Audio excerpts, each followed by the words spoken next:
At this time, Iran is going through an extremely dangerous and unprecedented situation. Severe protests have spread across approximately 20 to 25 cities throughout the country, and for the first time, members of the Islamic Revolutionary Guard Corps, police, and elite forces have been targeted, resulting in fatalities and dozens of injuries. The situation has escalated to the point where, according to international media, protesters in some areas have gained access to military installations and bases. This is a clear indication that the protests are no longer limited to public anger, but are being deliberately directed towards sensitive locations, including military bases, government buildings, and strategic facilities. The president of Iran himself has appealed to the public to stop the protests, stating that internal unrest and external pressure are increasing simultaneously. He warned that, if the situation worsens further, the country could face a major crisis, even leading toward regime change, the consequences of which would be irreparable. The core issue is that choosing the path of violence is worsening the situation instead of bringing it under control.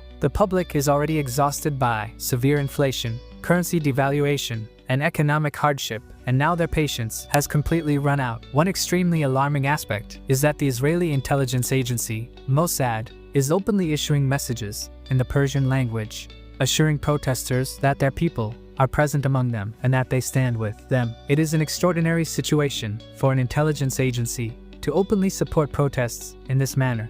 Meanwhile, Reza Pahlavi has openly stated that as soon as the government falls, he is ready to return to Iran and take over power, which further intensifies the severity of this crisis. It is also becoming increasingly clear that Israel wants to exploit this internal chaos for its own objectives, aiming to have the public carry out actions that it cannot do itself, particularly targeting military installations. Although Iranian media is attempting to portray this situation as being under control, the ground realities are emerging through international media and social platforms. These protests are proving to be more serious than any demonstrations seen in the past several years. If this situation goes out of control, its effects will not remain limited to Iran alone, but will have deep consequences for the region and global politics. Therefore, it is essential that the leadership addresses the nation directly, clarifies the facts, and makes serious efforts to manage the situation. May Allah protect Iran from this crisis,